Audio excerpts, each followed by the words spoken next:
महाकालेश्वर भगवान की जय। ओंकारेश्वर भगवान की जय। कुबेरेश्वर महादेव की हर हर महादेव, हर हर महादेव, हर हर महादेव।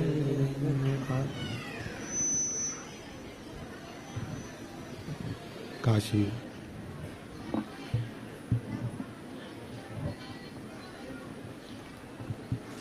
विश्वनाथ ओगड़दामी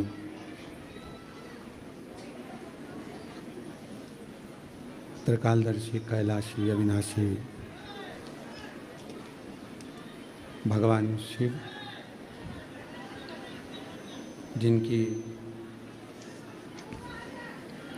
पुनीत पावन पवित्र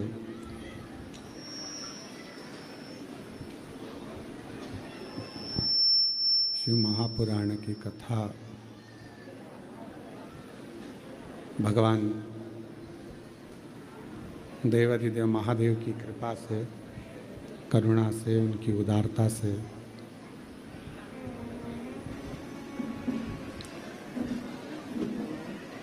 पितृपक्ष के इस पवित्र पावन अवसर पर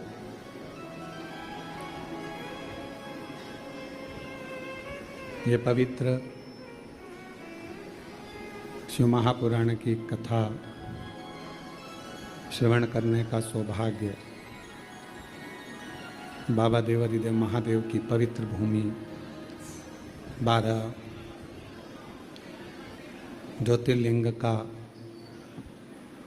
केंद्र बिंदु कुबेरेश्वर धाम, जहाँ आप और हम भगवान शिव की अविरल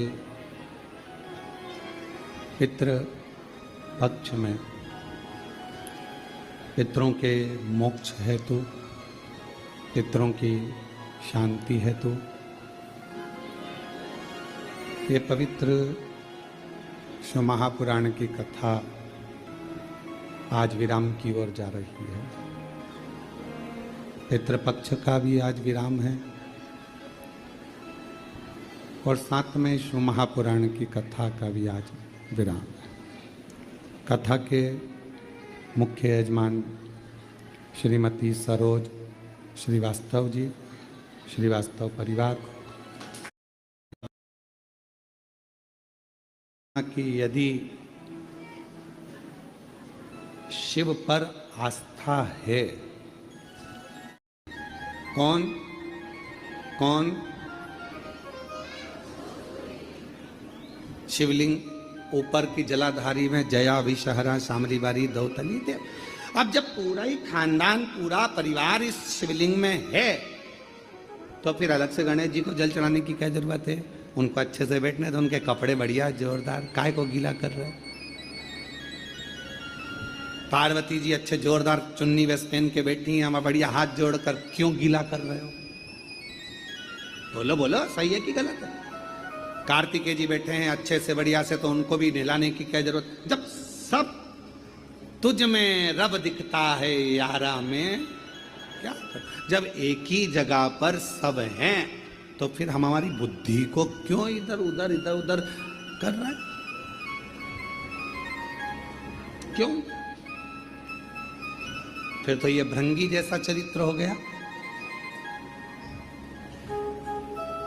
भृंगी ने क्या करा था? शिव पार्वती पास में बैठे हुए थे, शंकर जी की आराधना करता था भृंगी, रोज एक परिक्रमा शिव जी की करता था। आज पार्वती जी पास में बैठी थी तो भृंगी ने सोचा परिक्रमा कैसे करूं, तो भृंगी बीच में से निकलने लगा, पार्वती जी और शिव जी के बीच में से। पार्वती जी ने देखा ये तो बीच में आ रहा है, पार्वती जी और चिपक गई शिव जी से। उसने देखा थोड़ी सी जगह बची है तो उसमें से निकलने लगा। शंकर भगवान मुस्कुरा के पार्वती जी से बोले अब क्या करेगी? पार्वती जी खड़ी हुई, शिव जी की गोदी में बैठ गई। ले अब निकल, कहां से निकले? अब निकल। और भृंगी ने भंवरे का रूप रख लिया, दोनों के बीच में से उड़ के जो थोड़ी सी जगह थी दोनों के बीच में पार्वती जी गोदी में बैठी है, दोनों के बीच में जो थोड़ी सी जगह थी उसमें से निकलने लगा।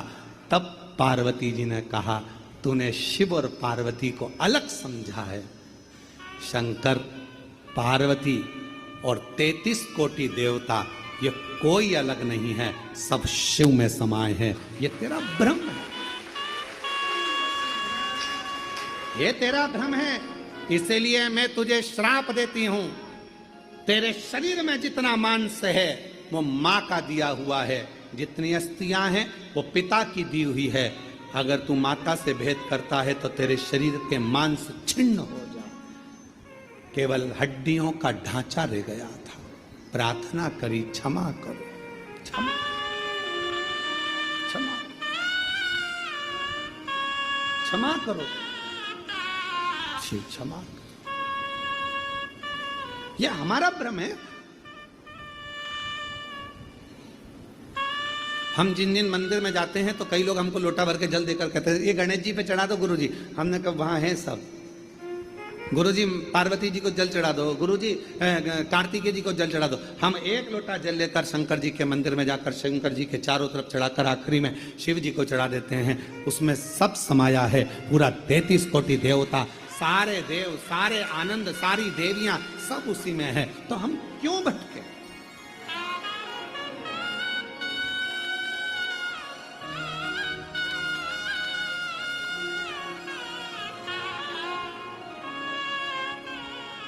क्यों भटक रहे? हम हमारी दृष्टि में देवताओं को बांट दिए। जिसने शिव महापुराण की कथा को समझ लिया उसने शंकर जी को जल चढ़ाना, पार्वती जी को जल चढ़ाना, गणेश जी को जल चढ़ाना, कार्तिकेय को जल चढ़ाना, पितरों को जल चढ़ाना, देवताओं को जल चढ़ाना सीख लिया कि इसी पर चढ़ा दो, सब स्वीकार कर लिया, सब।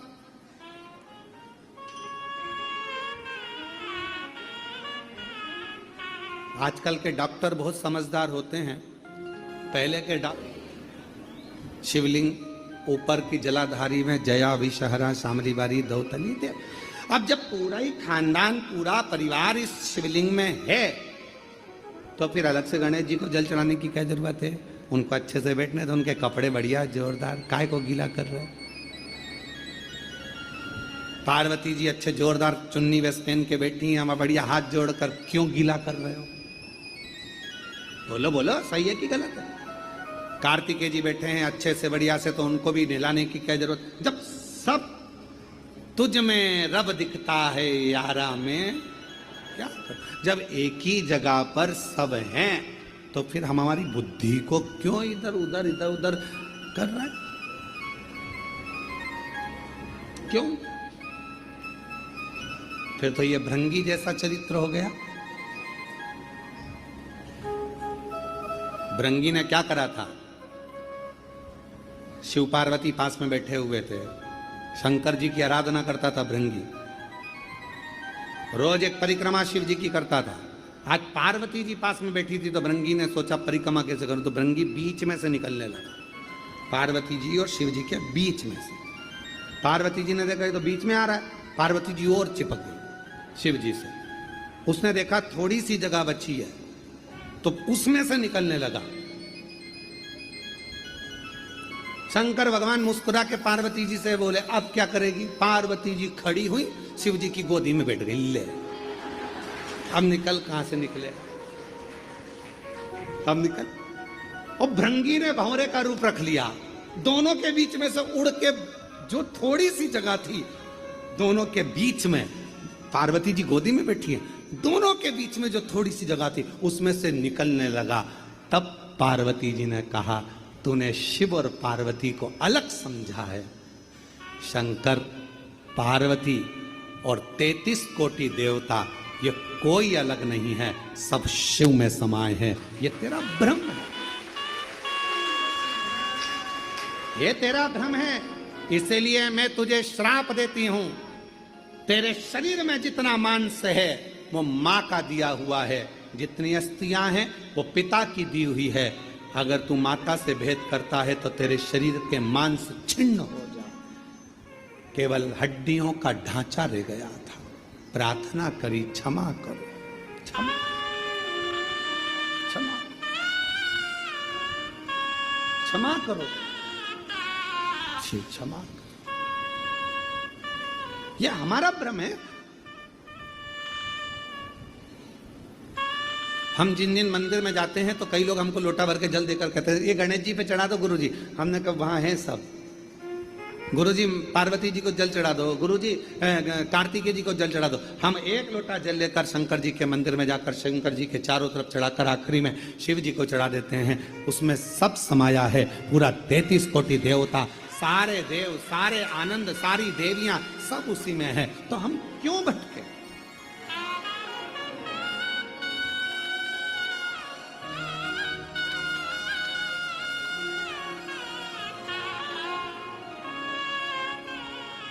क्यों भटक रहे? हम हमारी दृष्टि में देवताओं को बांट दिए। जिसने शिव महापुराण की कथा को समझ लिया उसने शंकर जी को जल चढ़ाना, पार्वती जी को जल चढ़ाना, गणेश जी को जल चढ़ाना, कार्तिकेय को जल चढ़ाना, पितरों को जल चढ़ाना, देवताओं को जल चढ़ाना सीख लिया कि इसी पर चढ़ा दो, सब स्वीकार कर लो, सब।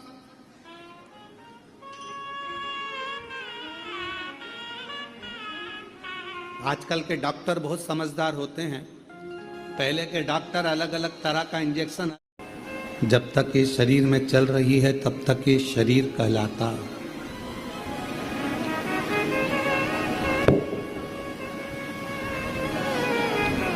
और 21,600 श्वास जिस दिन चलना बंद हो जाती है फिर वो शरीर नहीं रहता, केवल शव बन जाता है।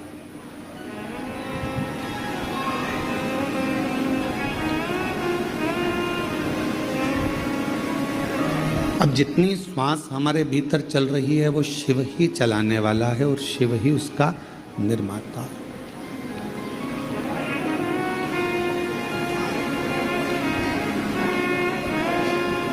जब हम दिल्ली गए तो दिल्ली में एक मीडिया वालों ने एक प्रश्न किया, क्या आप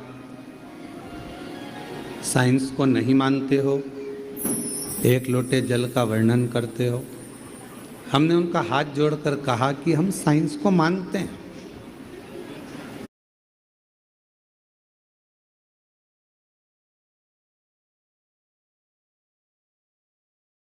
तो ईमानदारी से बोलो, क्या जीजी को अच्छा लगेगा? बोलो बोलो, जम के बोलो।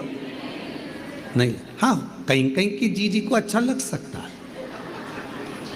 जो झगड़ा कर कर आ गई हो तो वो उसकी बात दूसरी, पर जीजी को अच्छा नहीं लगेगा। अब भाई अपनी बहन के घर गया या मामा के घर गया, अपनी पत्नी को ले गया, अपने बच्चों को ले गया, और बहन के घर पर भैया भैया भैया ले पानी पी ले, भैया ले रोटी खा ले, भैया ये कर ले, भैया वो कर ले, और भाभी बेचारी कुर्सी पर बैठी, उसको कोई नहीं पूछे। भाभी के बच्चे बैठे हैं, उनको कोई नहीं पूछे, तो भैया को अच्छा लगेगा क्या? भैया को लगेगा जीजी तो मुझे इतना पूछ रही तो अपनी भाभी से भी पूछ ले कि चाय पिएगी क्या, कॉफ़ी पिएगी क्या, भोजन करेगी क्या, ये सामान लेगी क्या, वो सामान, तो पूछने में क्या जाना।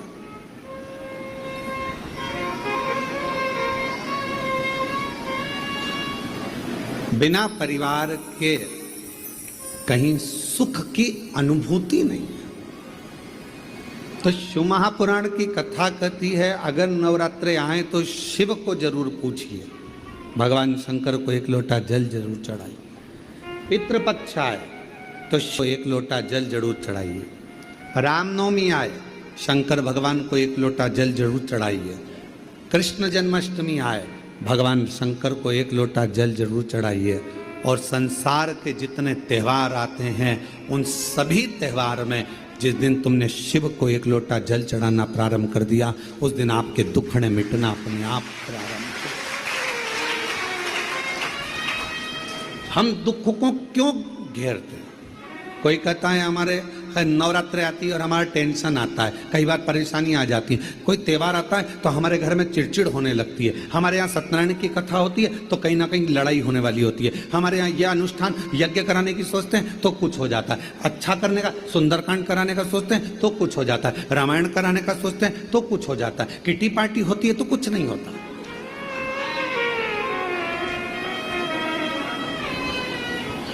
कोई जन्मदिन की पार्टी हो रही है कोई शादी की सालगिरह हो रही है तो कुछ नहीं होगा, पर जब धार्मिक कोई आयोजन होता है तो हमारे यहाँ क्लेश होता है गुरुजी, विवाद हो जाता है गुरुजी, कुछ लड़ाइयाँ हो जाती हैं गुरुजी, कोई तकलीफें आ जाती हैं गुरुजी। ऐसा क्यों होता है? उसका कारण ये है कि दक्ष प्रजापति ने यज्ञ किया, पूरा यज्ञ अच्छा चल रहा था, पर उसने एक काम करा कि सबसे पहले शंकर भगवान को आगे नहीं करा, तो वो चलता हुआ यज्ञ भी पूरा नष्ट हो गया।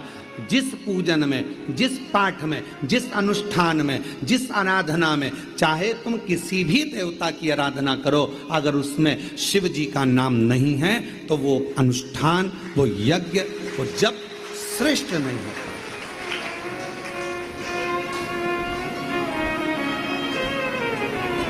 उसकी श्रेष्ठता नहीं हो सकती।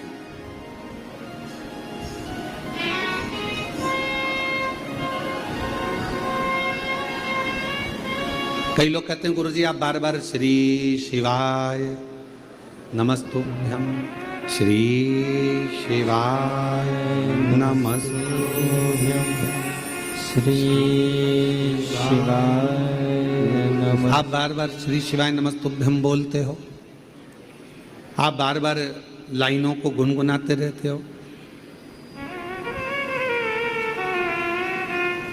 महादेव नमन चरणों में स्वीकार कीजिए, सबका किया है मेरा भी उधारी, है त्रिपुंडधारी, है त्रिशूलधारी। भगवान से आप बार बार गुनगुनाते हो, बार बार प्रार्थना करते हो, बार बार निवेदन करते हो, बार बार एक ही लाइन। पहले नंबर पर भगवान बुरे लोगों को दूर कर देता है अपने से। दूसरे नंबर पर संपदा धन की कमी नहीं आने देता। तीसरे नंबर पर जब भी आपकी निगाह में सोने पर, रात्रि में, दिन में कभी भी सोए और अच्छी नींद में हो गए तो ऐसा कोई स्वप्न नहीं है जिस स्वप्न में भगवान शंकर आपके नहीं आता हो। शिव स्वप्न में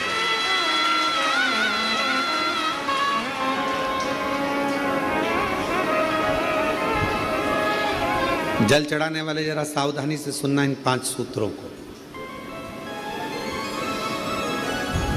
ये 5 बातें अपनी जिंदगी में उतार कर रखना कि भगवान शिव जल चढ़ाने वालों को, शंकर भगवान अपने भक्त को, शिव की आराधना करने वालों को, शिव की साधना करने वालों को, शिव की भक्ति करने वालों को भगवान क्या क्या प्रदान करता है। पहले नंबर पर दुख देने वालों को, तकलीफ देने वालों को, बुरा करने वालों को दूर कर देता है। दूसरे नंबर पर जिंदगी में कभी धन की कमी नहीं आने देता मेरा शिव, मेरा शंकर।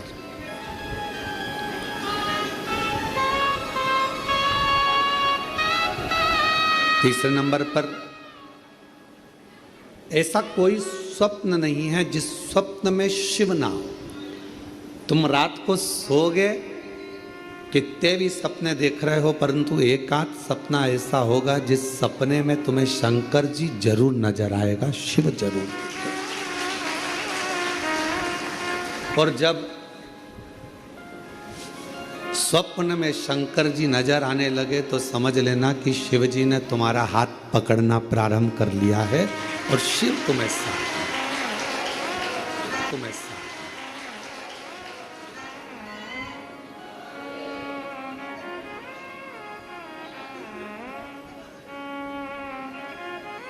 जैसे पहले लोग कहते थे रात शाम सपने में आयो, दैया पी गो जल सर। उसी तरह रात भोले सपने में आओ, भंडार भर गो सर। जब वो स्वप्न में दिखने लगे, जब वो स्वप्न में नजर आने लगे, जब उसका स्वप्न में आगमन होने लगे, समझ लेना कि मेरे भोले बाबा मेरे शंभु, मेरे त्रिकालदर्शी, मेरे कैलाशी, अविनाशी शंकर भगवान ने आपका हाथ पकड़ लिया, पकड़। महाराज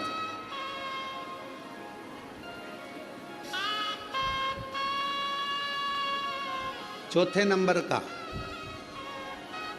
शिव का भजन करने वाले को तो चौथी चीज पर स्मरण करिएगा, बिना कारण आपसे नफरत करने वाले बढ़ेंगे और बिना कारण आपसे प्यार करने वाले बढ़ेंगे, दोनों। शिव जी को जल चढ़ाने वाले के बिना कारण उससे जलने वाले बढ़ेंगे, बिना कारण। आपने उसका कुछ नहीं बिगाड़ा, आपने उसको गलत भी नहीं कहा, आप कभी उससे मिले भी नहीं, फिर भी वो आपकी बुराई कर रहा है बिना कारण। शिव को जल चढ़ाने वाले के इन 5 बातों पर ध्यान रखिए। उसमें चौथी बात है कि बिना कारण आपसे जलने वाले, आपसे आपकी बुराई करने वाले, आपसे ईर्ष्या करने वाले बढ़ेंगे। और बिना कारण कई ऐसे मिलेंगे जो आपसे प्रेम करेंगे, आपसे प्यार करेंगे, आपसे स्नेह करेंगे, आपका सम्मान करेंगे। अब शिव महापुराण का ये बात, शिवपुराण की ये बात हमारे थोड़ा समझ में आई तो हमने विचार करा कि इसको जरा ध्यान दिया जाए कि ऐसा क्यों होता है कि बिना कारण जलने वालों की संख्या बढ़ती है, बुराई करने वालों की संख्या बढ़ती है, और बिना कारण प्यार करने वालों की, प्रेम करने वालों की संख्या बढ़ती है। तो समझ में ये आया कि आपकी जब प्रसिद्धि होने लगती है, आप जब मंदिर जाने लगते हो, लोटा भर के जल चढ़ाने लगते हो, लोग आपको जी जी जी जी जी जी कहकर पुकारने लगते हैं, जीजा जी जीजा माँ कह रही है, उसके बाद तो मंदिर का जल पीना चालू करा, उसके बाद तो दर्द ही नहीं हुआ, पाँव पूरे ठीक। शिव कृपा है।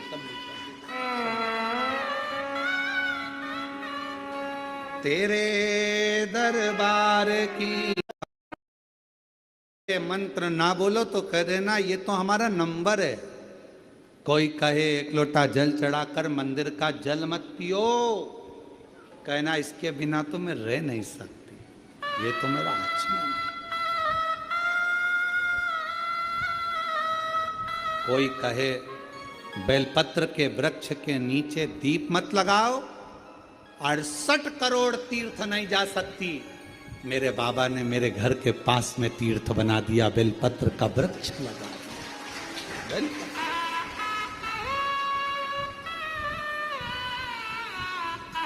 थोड़ी सेवा करा करो, बेलपत्र के वृक्ष के नीचे जाओ तो थोड़ा कचरा वचरा साफ करा करो, दिया वगैरह पड़ा हो तो उसको उठाकर एक साइड ले जाकर रख दिया करो, कचरा वगैरह हो रहा है तो साफ कर दो। बहुत फल है महाराज, बहुत। एक साथ इतने तीर्थों को साफ करना कितना पुण्य।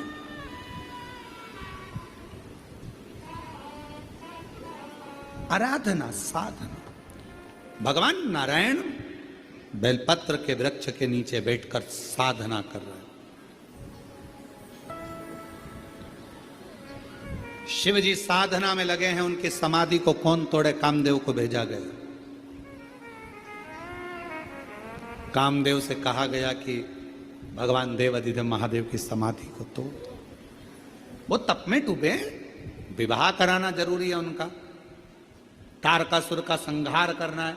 जब तक शादी नहीं होगी, विवाह नहीं होगा, तब तक संतान नहीं होगी, संतान नहीं हुई तो तारकासुर कैसे मरेगा? तो विवाह कराना जरूरी है।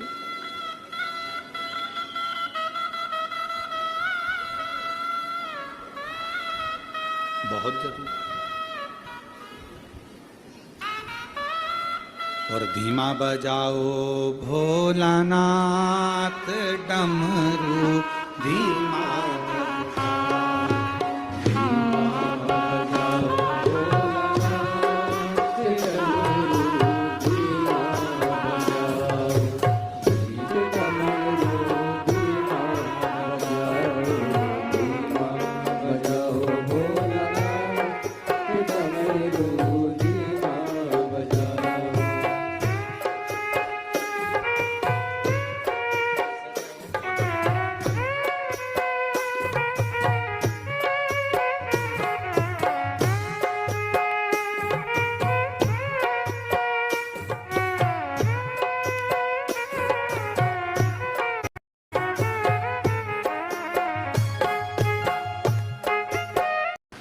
तक चढ़ाते रहो।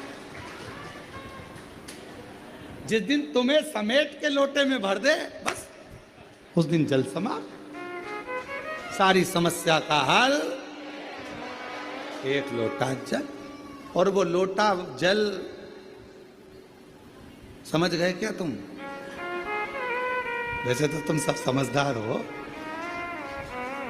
चढ़ाते रहो, चढ़ाते रहो, भगवान के मंदिर तक जाते रहो। जिस दिन ये शरीर छूट जाएगा, आप भी लोटे के अंदर भरा जाओगे और गंगा जी के तट पर पहुंचकर गंगा में समा जाओगे।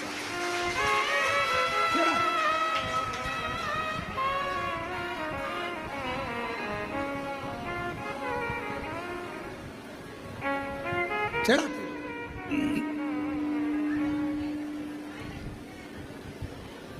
शिव पर आश्रित होकर। भंडासुर एक ऐसा असुर हुआ, भंडासुर एक ऐसा असुर। अब आखिरी में सारे देवताओं ने मिलकर कामदेव जी से कहा कि तुम जाकर समाधि को तोड़ो।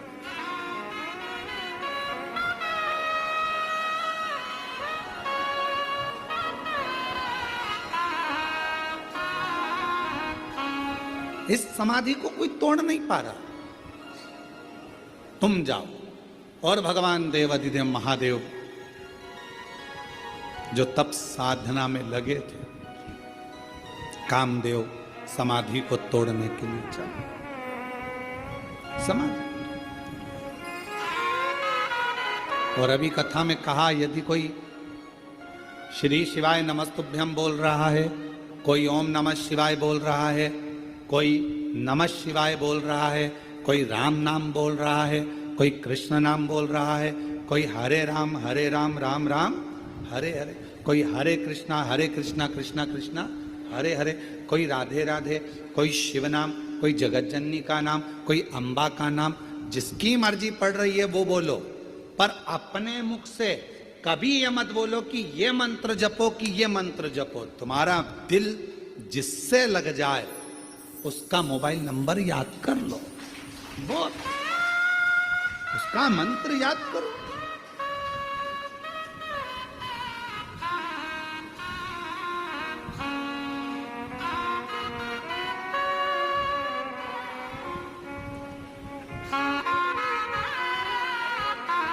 आप नंबर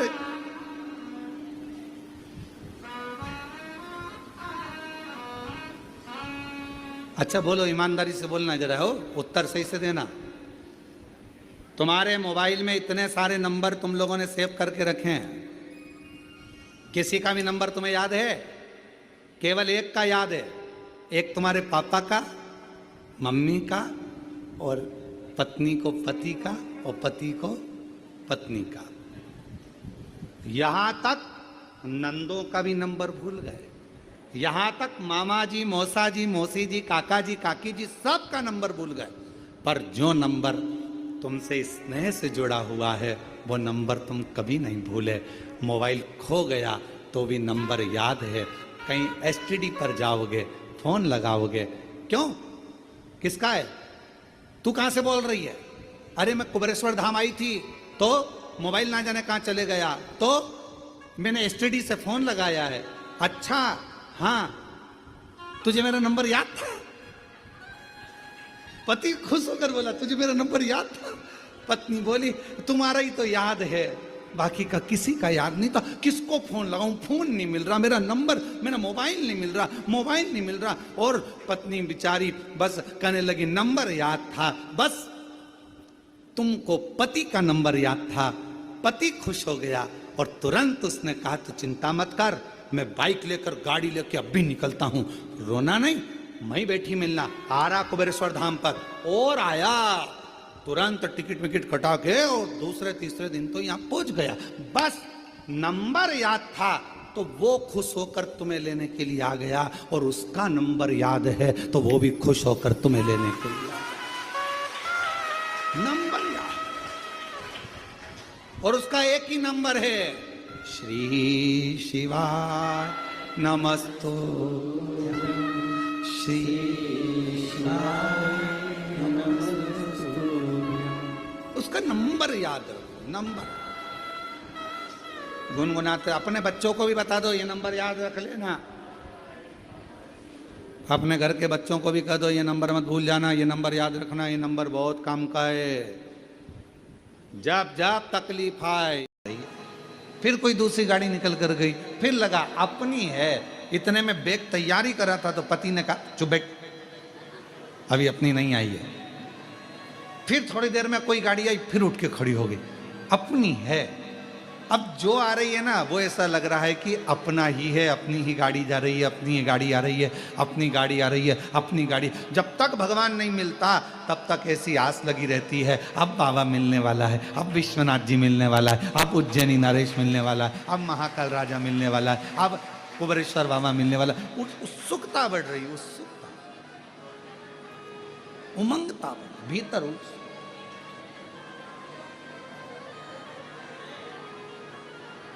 उससे मिलन की आस।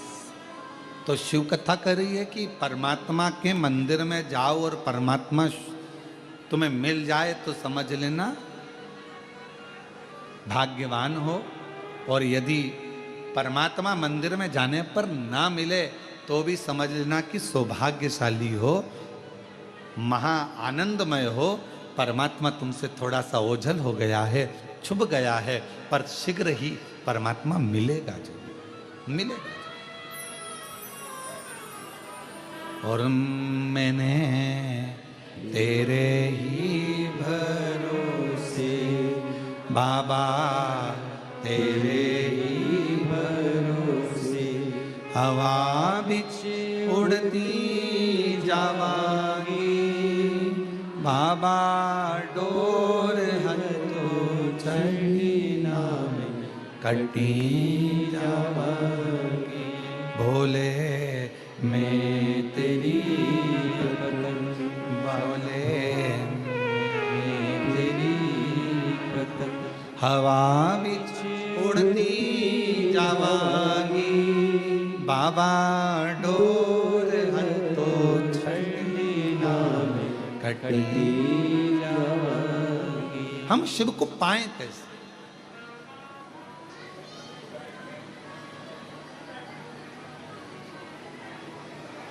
भगवान को पाने के लिए हमें क्या करना पड़ेगा?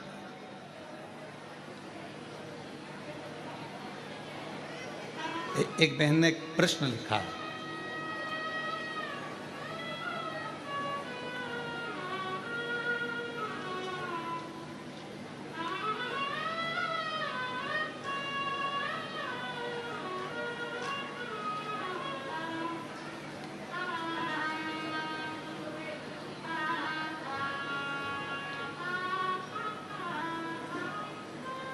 श्री शिवाय नमस्तुभ्यम। मेरा नाम प्राची वैश्य है। कहीं बैठी हो प्राची जी तो हाथ हिला सकती हैं, और अगर पीछे कहीं बैठी हो तो पीछे के रास्ते से आकर एक बेलपत्र ले सकती हैं। मेरा नाम प्राची वैश्य है। पिता का नाम और भी कहते हो तो मन मेरा मंदिर, आंखें दिया बाती, और होठों की है तालियां और रोम फूल बाती। हृदय से आप भगवान को आरती करो, दिल से प्रार्थना करो, भगवान स्वीकार करो। फिर एक प्रश्न लिखा उन्होंने, गुरुजी हम शिव जी के मंदिर जाते हैं, शाहमऊ जिला अमेठी उत्तर प्रदेश से आई हैं। हम उनसे कहेंगे कि अगर भगवान की आराधना करने के बाद भी, शिव जी की पूजन करने के बाद भी यदि आपको भगवान शंकर का मन हो गया, ये शिव कृपा है। ले बेटा, शंभु शंभु, रोते नहीं, खुश हो। बाबा ने बड़ी करुणा करी है तुम लोग, ये परिवार माता पिता के लिए है। रोते नहीं, खुश हो, शिव कृपा है। ये तो बाबा बुलाता रहे और आप लोग ऐसे ही शिव कथा को श्रवण करते रहें और अपने जीवन को आनंदित बनाते रहें। एक लाइन इन्होंने लिखी है, अच्छी है। सीहोर जाऊंगी सखी में, सीहोर जाऊंगी, सीहोर जाऊंगी सखी में, सीहोर जाऊंगी, मेरे मन में नहीं है धीर, सखीरी में सीहोर जाऊंगी, मेरे मन में नहीं है धीर, सखीरी में सीहोर जाऊंगी, सीहोर जाऊंगी, सखी में सीहोर। तो कोई कहे कि हम भगवान शिव की आराधना कर रहे हैं, हम भगवान शंकर की अर्चना कर रहे हैं, हम भगवान शंकर की पूजन कर रहे हैं, हम भगवान शंकर का स्मरण कर रहे हैं, हम भगवान शंकर के पूजन पाठ में लगे हैं, और शिव जी हमको स्वप्न में क्यों दिख रहे हैं? तो ये जान कर रखो कि वो तुम्हारा पिता है, वो तुम्हारा पिता है।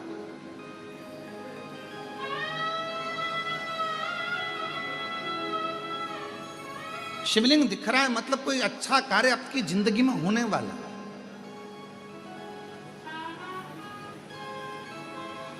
है। उपला होता है, गोबरी होती है, वो दाती, उसके पास इतना वैभव नहीं था, उसके पास में ना ज्यादा धन था ना वैभव था, तो बहुत सारा पदार्थ वो यज्ञ नहीं कर सकती थी, और नवरात्रि का समय था, तो दाती ने, महाती तो बहुत अच्छा यज्ञ कर रही है, अनुष्ठान कर रही है, पर दाती के पास कुछ भी नहीं है, तो दाती ने एक गाय का उपला, गाय का गोबर का कंडा, उसको कंडा कहते हैं, उपला कहते हैं, गोबरी कहते हैं, उसको जलाती, सामने रख देती, और उस पर थोड़ा सा गुड़ घी गौ माता का लेकर उसको समर्पित कर देती, और आद्य शक्ति माँ दुर्गा भवानी का स्मरण करती, थोड़ी थोड़ी सी संविदा, थोड़ी थोड़ी सी धूप लाती, और धूप को लाकर उस पर छोड़ती जाती। हे माँ अम्बा, स्वीकार करना माँ, मेरे पास जो है मैं तुझे समर्पित कर रही हूँ। ज्योत जला ले,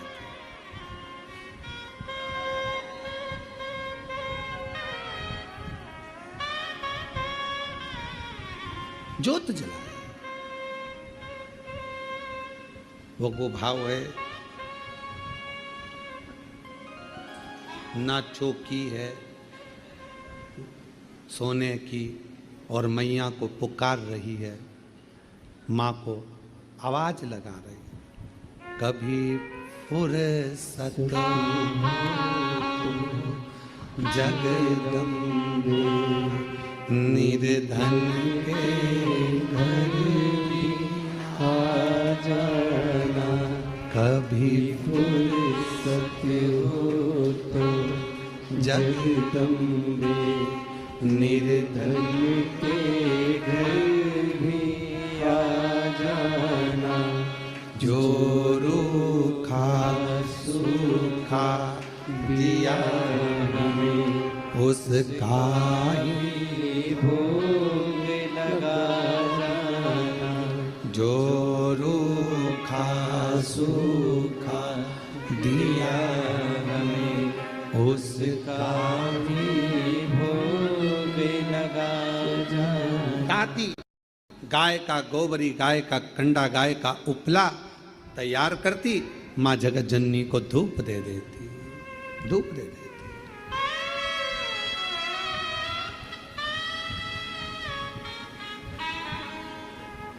माँ, ना तो मेरे पास में चौकी है, और ना मेरे पास में कोई चांदी की चौकी है, ना मेरे पास सोने की अंबारियां बड़ी बड़ी। माँ, ये तो केवल भाव का है, केवल।